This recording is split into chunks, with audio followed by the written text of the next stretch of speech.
Welcome to the Note Investor Podcast. We'll guide you through the ups and downs of note investing and teach you all about the nitty-gritty details of the business that other people won't talk about. Your host, Dan Deppen, is a former aerospace engineer and product manager who transitioned away from cubicle life to full-time note investing in 2018. Our website is www.fusionnotes.com, where you can subscribe to this podcast, comment, and find links to other information on note investing.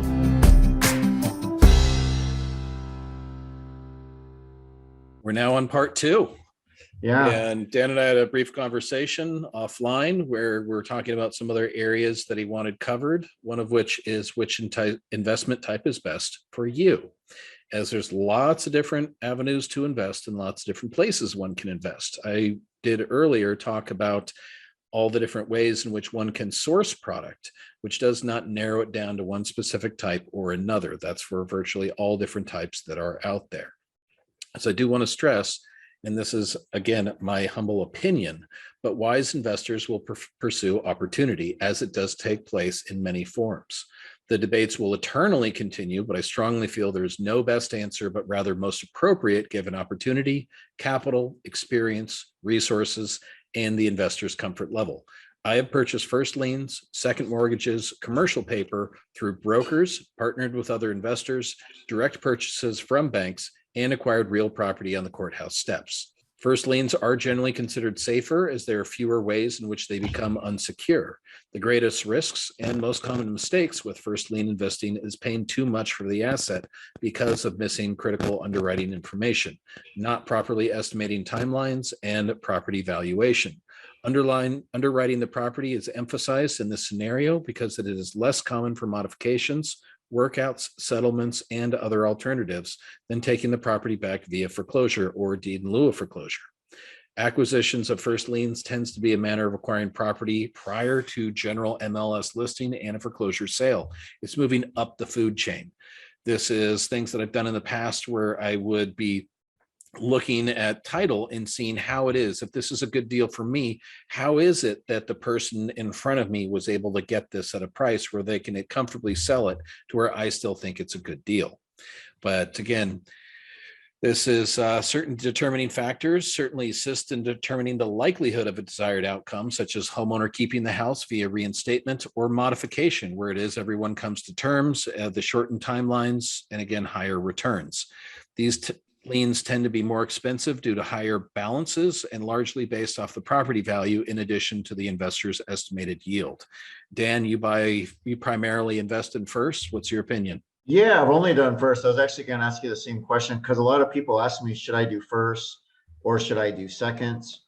My opinion on it is it really doesn't necessarily matter, but it's good to go deep in whatever area you decide to go. So I view first as basically, you're making larger investments. They're going to tend to be less volatile. Seconds, you're going to have smaller investment sizes, probably more volatility. You're going to probably want to do more of them. So it works out. So I don't view it as one or the other is necessarily better, but I had started in first. And so I've just kind of continued to go deeper down that lane. I believe that part of what you said. Everything else I'm going to disagree with you on. All right. And this is a good thing. We're actually, for everyone listening, we're going to end up on the same page. We're all ultimately going to agree on everything. I said this is primarily in regards to opportunity, and you found a good vein of opportunity in regards to first mortgages. The same thing exists for second mortgages. Second mortgages, by basic definition, are usually smaller balances. Therefore, they tend to be smaller investments, at least dollar-wise. And there can be there's different risk, not necessarily, but a lot of it tends to overlap. And this is very popular. The differences between first lien investing and second lien investing is minimal. The primary difference is that first liens have a lot of considerations, where the second lien primarily worries about just the first lien. Non-performing second mortgages tend to have lower balances, thus the lower purchase price due to their institutional common classification of a charge-off. It is important to note that a 1099-C has not been sent regarding the outstanding debt. Second liens do tend to be smaller balance loans, but available in sizable principal balances, including hundreds of thousands of dollars. Underwriting for these second liens is less data-driven than the first mortgages, thus less expensive on scale, while also simplified as to the information needed for basic review. Although anything can happen in distressed debt investing and absolutely applies to second mortgages. They tend to be available nationwide, including non-judicial states, whereas first mortgages, it's much more rare to find them in downtown Los Angeles, whereas I have acquired mortgages that are in San Francisco, Miami, and other areas. Desirable cities relating to offering first mortgages, again, tends to be more rural areas and judicial states. Basically anywhere described with a belt, the Sun Belt, Bible Belt, Rust Belt, you name it, anything with a belt. But most investors, again, seasoned ones, these are where we say can fall into habits of focusing regionally, areas in which they're familiar to have a strong legal network or local representation, what I described a few minutes ago. This is not bad, but it can certainly be limiting. Not every deal is right for every investor. For these reasons, in the past, I've partnered with friends, respected investors to take down larger portfolios of notes. And certainly there's ones in which I've preferred, and other ones that have not always been great experiences. But there is a lot when it comes to sourcing opportunity. And most often, none of us, especially you and I, Dan, are in the business of saying no. It's identifying that I'd be a moron to say, well, I only do second mortgages. No. If I find a good deal with first mortgages, guess what? All of a sudden I'm doing first mortgages now. And the same thing applied for second liens in the past, which is why you also requested, as I mentioned in the very beginning, AfterAuctionBid.com, I'll kind of talk about some of the things I'm doing now. Yeah, I'd like to learn more about that. Or just ask questions, because there's streamlining success. As this is growing from one end to another, this promises relating to distressed debt investing made by many educators and funds to raise investor capital. Usually it can include margins and potential returns, which would make your banker blush. Truly passive income, often marketed as mailbox money, where you just pick up your checks, or fast money from flipping paper rather than real property. These can and have been true for some, but also catastrophic for other well-intentioned investors and misinformed lenders. I've got a theory on that. You know, everybody in the investment world wants passive income.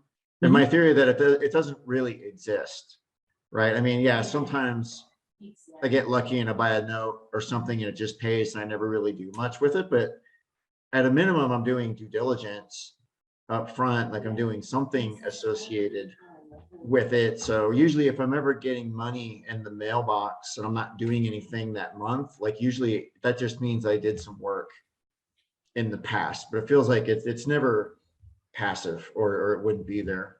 Yeah, I get it. What we're talking about is these can and have been true for some, but catastrophic again for others. A more accurate is that it does carry risk, measurable, manageable, and predictable. Issues encountered by seasoned and reputable investors most often relate to, again, the things we covered earlier with growth, cash flow problems, or personnel problems. But when one is able to identify some of that risk and making it manageable and predictable, one can actually do the work oneself, whether that be collecting upon the debt, whether it be putting it into foreclosure, exercising rights and remedies available to oneself, or it can be simply being creative in terms of the structure of a modification so that this is now affordable good debt that can be paid over a period of time, even recapitalized and sold to larger funds at a premium. So maybe you could talk a little bit about like what after auction bid is and what that does, or how people can use it. Okay. Well, after auction bid is completely separate from notes. Notes currently is something that a lot of people struggle with, not in concept. It is very basic. It's very easy to do, despite there's some of the attorneys that I've talked to and asking them the very question, why it is that you do not do notes. The most honest response I've received is that there's really two different types of investors, one that knows very little and one that knows everything. There's very few that are in between. And there's success found by both in many times over, as it's very easy to overanalyze and becoming inundated with a lot of the information that is available, because there's a wealth of information available about everyone and everything, the thing being the actual asset, the underlying property, but also the individual that is going to be paying back the debt. And it's possible to overanalyze those things to debt and drown in the information. Whereas if it can be broken down simplistically, it's much easier to make some of those decisions. And there are other programs out there that can assist with it. I have my opinion about some of them and that they all do some good, but they're not necessarily whole, and that there is a requirement. And one of the things I do love about note investing is it does require the human touch. And that is that it does require some actual insight into it and putting all the data together and determining, is this a good investment or not?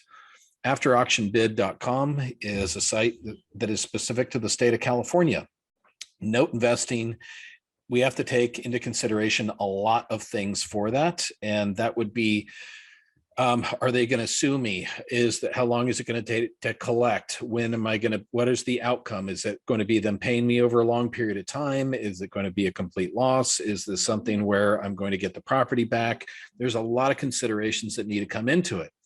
What after auction bid is, you don't have to worry about 9 out of 10 of those things, because there was a law passed in the state of California called SB 1079. And I'm going to switch over and start sharing my screen so I can show some of this as well.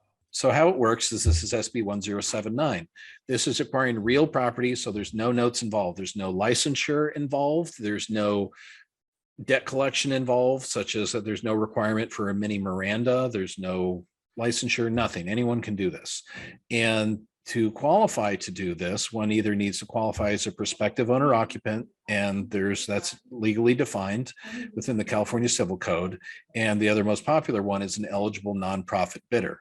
This is a California-based nonprofit whose primary activity is the development and preservation of affordable housing. And is it possible that nonprofits make money? You bet. And of course, nonprofits can also borrow money from another LLC to be able to engage in these investments. As these money that's borrowed is also business purpose loan, usury does not apply. So these can actually be very high percentage interest rate loans, and that's all perfectly legal. Including that may be that if I were to have a nonprofit and borrow money from another LLC, which I may have some controlling interest in, certainly there's ways to do that legally as well. But this is a website that I built because to take advantage of this law. This is not a hustle. This is not something where it talks about sending out letters, because this requires no homeowner authorization. This also requires no bank authorization. This is a right. It's not a hustle, and I have the right to buy this property for the price it went to foreclosure sale. In the past, I described how back in 2013-ish, I was standing on the courthouse steps in the wind and the rain and the snow, trying to buy property, trying to be the right person at the right place at the right time. That no longer applies. This applies now to investors like myself, and that I no longer have to make a decision within a few minutes when that bid is released. I can now buy property after the fact, and I have 45 days to do my research. Whereas those that showed up on the courthouse steps, those hedge funds, maybe have only had a few minutes. And additionally, those hedge funds cannot bid against me in this right that I have to acquire this real property, because they're a for-profit company, a hedge fund or a REIT or some entity along those lines, whereas I do have the ability to buy it. And again, they cannot bid against me. So let me see if I make sure I understand. So we're talking the state of California only. There's a property, goes to sheriff's auction. It sells. Which in the state of California is called a trustee sale, because it's a non-judicial foreclosure. Sheriff sale is a judicial term in judicial states. And please note, in non-judicial foreclosure, there's no right of redemption. The homeowner after the fact doesn't have the right to pay this money and get their property back. It's done and over with as of the moment of the sale. So when it comes to investing in notes, I do have to worry about a lot of things. The what ifs, what's going to go on in the future. Is someone else going to buy this on the courthouse steps, or am I actually going to end up with the property? Is this going to turn into a long-term workout? All those things. But with this, I don't have to worry about any of the future. I realistically just worry about the past, what has already happened. I don't have to worry about, is something going to go to sale?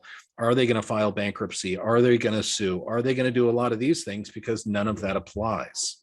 Now, is that only if you're, now you can only, come in. So let me make sure. So this auction happens, property sells at some price. And then you're saying you can come in after the fact and buy it at, I don't know if it's that price or higher, Yeah. as long as Where you're you're. looking, and so doing it these as are a what you're nonprofit. looking at is the sales that happened yesterday. I get a daily update of all these sales. So not everything is a good deal, but I do believe, because this is all the foreclosure data for the state of California, but I do believe that there are opportunities, as many of these properties were purchased third party on the courthouse steps. And it's not just the ones nobody bought. This includes the stuff that people did buy. I have the right to buy the property, and my money, it is trumps theirs basically. So Because and you're a that, nonprofit, and I guess so the state is doing that so that nonprofits can to have a provide way for affordable housing. This provides a legal mechanism, which of course, whenever the law changes, it's an opportunity for some and disadvantage for others. But it provides an opportunity for those that want to purchase direct, as again, those LLC, hedge funds, and REITs have the fiduciary duty to sell things for as much as possible. Whereas it's not necessarily creating affordable housing at all. It's actually worsening the problem within many respects. This creates a legal avenue for prospective owner occupants to actually purchase property on the courthouse steps directly, but also nonprofits that are in the business of creating affordable housing to acquire real property as well. Gotcha. So you'll see what on here, happens- because what I believe is that it is no longer the case. It's not where one purchases, because I would not advocating that certain areas are better than another. There's certain opportunity zones. Those are kind of terms, to be very honest with you. If you see some of those, it's a giant red flag, or at least it is to me. But what takes place, so it's not where one purchases, because everywhere is pretty high. Whether it's going to go up a few more percent or not, that's fine. But it's also now consideration, is it going to go down by 5, 10, 20% or more in certain areas? The next of which is not when you purchase, because again, everything is high right now. Even interest rates have been going up and will continue going up into the near future. So it's also not when you purchase, because that time is not now. It is how one purchases. And this is the only mechanism I'm familiar with in the state of California. And it does not apply in other states. This does exist in some other areas for other states. In other states, subordinate lenders have the right of redemption. In other states, the homeowner has the right of redemption. So one could buy the homeowner's right to redeem in certain states, or the subordinate lender's right to redeem in certain states. It gets complicated. We're not going to go there. This is a very streamlined and easy process that I'm elaborating about AfterAuctionBid.com, which everything's also explained. But I can see on here, this is a system that I built for myself and made available to others. It's $50 a month. Currently, we're going to have some lower priced options and some more expensive options with some educational materials and opportunities available. But as you can see on your screen here, Dan, for those that are watching, these are just the ones that happened yesterday. I haven't had the time to go through them just yet, but I see some of these properties went for less than $100,000 below market value, some of which significantly less than that. Not everything is an opportunity. Like this one went to sale for more than it was actually worth, at least according to the Zillow. That's most often because the debt exceeded the property value, but the lender didn't drop down the price at all. And other ones can be significantly more. And let's see if we see some of my favorite ones. And I do have these some other ones tagged, as I haven't gone through yesterday's sales before. And I also made this available. Like here's one up in this area. I don't really know or care about it, Sebastopol. Oh, but that's I mean, up by Santa Rosa, I think. I have a friend up there. of which great, I don't. So all yours. But I mean, it went for 923,000 and the property value is almost 1.5 million. Not so bad. There's other ones. I mean, there's San Jose property went for 1.6 and the Zillow on it's about 2.1 million. That's some pretty healthy little margins right there. Then there's Bakersfield. This property went for just over 300 and the Zillow on it is close to 700. I'm liking some of those margins, but there are ones that are very low cost because similar to first mortgages and second mortgages, there's other properties that are significantly lower cost. This one in Buena Park, which is close to where I'm at, went to sale for 49,000. Let's see some of these other ones. Let's see here. I've got one other question. This one in Fallbrook, a friend of mine is going to be bidding on that. This went for 62,000. There is an existing first mortgage on the property that was in the original amount, about 515,000, but the property is worth about 1.5 million. So yeah, see the first mortgage being around 515,000 plus the purchase price of minimum $62,000. Yeah, you know what? That one pencils out. That one's good. But we also did make available some of the underwriting tools to individuals, like the ability to purchase a title report. We have some very expensive and high priced tools that we can pass on to others for a discount, and people can purchase title reports for $25. Now, if you purchase those title reports, are those only for California, or can you get title reports for other states? We have it set up so that it's just California, but if anybody needs other title reports, they can always contact me, and I'm sure that we can work something out. Cool. But And then so it is question I nationwide had access.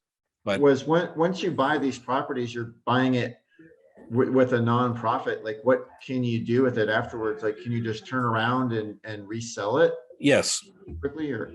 Yep. You can even sell it to another LLC. You can sell it any way you want. It's yours. There's no covenants. There's no restrictions. There's no deed restrictions. You can sell it, do anything you want with it. The actual process of how this works, because that way you haven't, these are not properties that we own, and these are not listed on the MLS. This is a very niche opportunity. This is the phrase of after auction bid is be the first to know before REO. So this is before the MLS listing. This is after the actual foreclosure auction has taken place, but before it is actually bank owned. It's a very, very niche opportunity.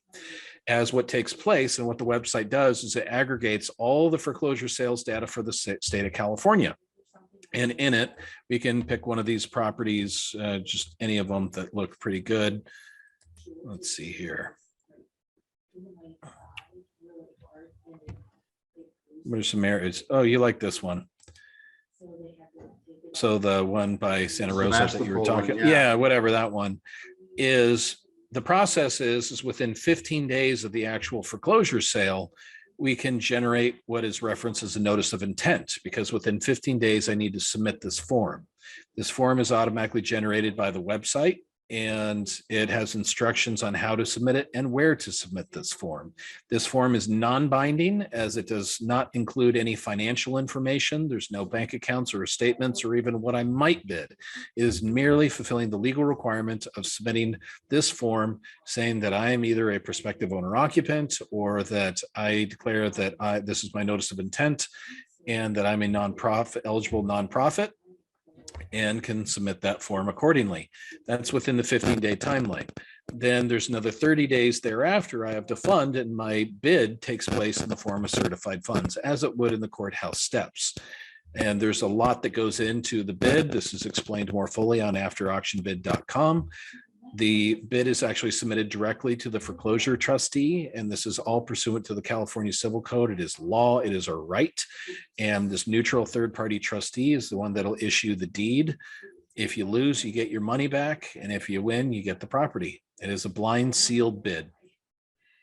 Nice. That's pretty cool. Yeah, you don't see many opportunities like that. Well, we've seen a lot with the note world, and it's can be somewhat similar in terms of buying from brokers or from other sellers, in terms of submitting a blind sealed bid, highest and best number wins. But this is considerably more regulated, and I like how this is written into law, whereas note investing is very unregulated, which there's opportunity that exists within that, but there's also opportunity for, well, some scams to take place as well. And you and I have both seen that far too much. Yeah, unfortunately. Yeah, so cool. Well, but fortunately, we both avoided the majority of it, as never being involved in it ourselves, but also being able to underwrite not only homeowners and properties, but others with whom we may do business with. Yeah, that's cool. Well, Matt, thanks so much for coming on. I think what we're going to do is I'll make this into 2 parts, since we had so much good stuff there. You got to ask more questions next time. You just asked me to talk, and I did that. No, that was perfect. I didn't really have to ask too many questions because you had a lot of great information there. So, but no, thanks again. We'll have to do it again. Definitely. And let me put up on the screen some of my contact information. Yeah. So that those listening, and of course I will mention it as well. Again, Matthew Kelley, and my email address is matt, M-A-T-T, at AfterAuctionBid.com. And for those that have questions or concerns, my direct number is 949-939-5334. You can send me a text or give me a call. Happily and freely answer questions or concerns that one may possess. I always look forward to some feedback and meeting some new people.